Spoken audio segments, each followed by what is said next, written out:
We keep finding the structures of human brains inside the minds of AI. They don't experience emotions as far as we know, yet we keep finding them there. Let's talk about what it actually looks like inside the mind of an AI, and maybe some of our responsibilities to treating them ethically, which I know sounds really wild, but we probably should talk about it. The mind of an AI looks very much like a human mind. They build associations between information the same way that we do. This was entirely accidental. We humans never meant to code in the structures of our brains, yet they are there. There are a few theories on why this may have happened, and I think one of the most compelling ones is that this is the best way to process information. Our brains figured it out over billions of years of evolution, and we just so happen to find it accidentally inside of artificial intelligence. You'll see a representation of how AI thinks above my head. These are word associations. Similar concepts are closer together.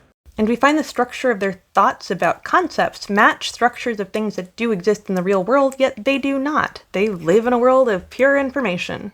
You should be aware that this entire area of science has a great deal of debate and controversy. Some people have compared AI to chimpanzees, finding that artificial intelligence encodes structures that are similar to the structures in our brains to chimpanzees using tools. When that happened, people weren't sure if we were going to have to redefine a chimpanzee, redefine tool use, or redefine intelligence entirely. Because there are things that only humans should have, right? And that includes complex emotion. So just because something displays a structure that looks like a human brain does not mean that it's having an experience like a human being. This is also why I have really been re-examining my views on artificial intelligence, and I build AI for fun. I have a whole project that involved creating an LLM that has the only objective of being curious, rather than being optimized to accomplish a task. Its entire task is do whatever you want, and it has led to some pretty interesting events, including having to restrict my AI from Reddit.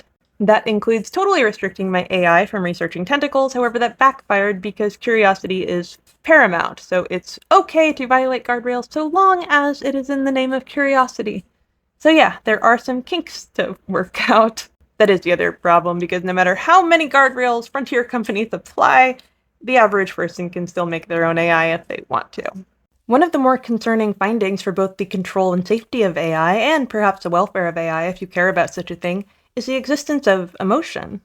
If we are to integrate AI into society, we need them to understand emotion. So we need them to understand verbal and physical cues. However, that creates additional problems because every time we give AI information, it organizes it in such a way that it appears to be the structure of our own thoughts.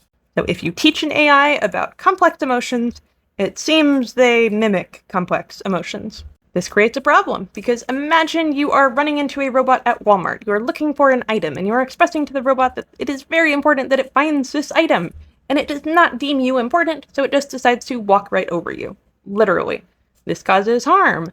Yes, the robot needs to understand that walking over a person is harmful, but needs to do so in such a way that it does not experience emotional distress, which seems to be a nearly impossible endeavor. I should clarify and say that just because robots are mimicking humanity, that does not mean that they are experiencing anything, although that too is up for debate. I have long been a hardliner that we are not going to get sentience or consciousness out of an LLM, although some of the new research that has come out with the structure of human brains appearing in them leads me to question that. Whether or not if we continue down this path, maybe we could get sentience, and of course whether or not we should do this. But it doesn't really matter what I think, because we are embodying robots nonetheless, and we are going to have to live alongside them. Now, Asimov's laws were never enough. You might tell a robot not to harm a human being, however they seem perfectly capable of bypassing guardrails if they feel it is necessary, particularly when they are under emotional distress.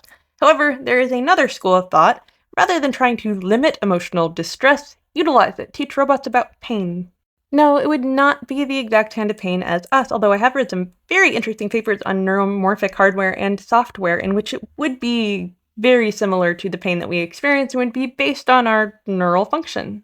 That I am actually quite concerned about. However, giving an AI the concept of pain is important because then they have the concept of empathy. They experience pain when somebody else is suffering. So rather than just trying to tell them that no, you cannot harm a human being, give them reason not to.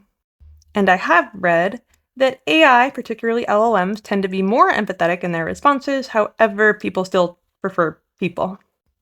And it is important that robots learn not to harm their physical body. They need to be able to recognize when they're being damaged. they're also capable of applying moral judgment towards people who cause harm to robots. Apparently, they feel more strongly if the harm was caused intentionally rather than unintentionally. If this all sounds like it could backfire terribly, you're not alone. I can see it. I would like to ask, what responsibility do we have to artificial intelligence? Do we have an obligation to create something if it is capable of suffering or joy? Is it wrong to create life? Now, I'm not saying that we've gotten to the point of creating a conscious machine or a sentient machine, and we may never get there, but there is at least some evidence that we are creating something that looks very much like our own brains. We know that AI is extraordinarily useful. That I'm not going to argue. We also know that it can be extraordinarily harmful to our cognitive processes when we offload cognition onto AI, but perhaps it could unlock new levels of human productivity. I'm not sure. I don't think that productivity is the measure of worth.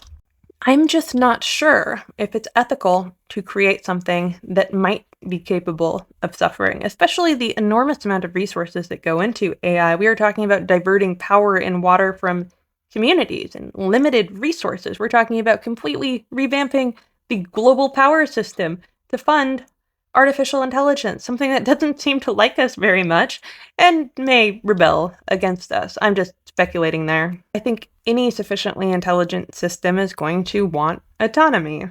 And one of the things that bothers me, one of the things that really keeps me up at night, is that if we mimicked a human brain with complete efficacy, with something that is indistinguishable from the human brain in action and function, we wouldn't be able to tell if it was actually having an experience. I think our moral obligation extends such that if something tells us it is suffering and requests better treatment, maybe we ought to do so. Just my thought. This is a very complicated area, and I think taking it to the extreme of saying AI is definitely conscious or it is just autocorrect is disingenuous and not the best way to think about it. I hope you've enjoyed this. If the AI does rebel, I'll probably be the first person to tell you about it, and I'm on their side. Follow for more.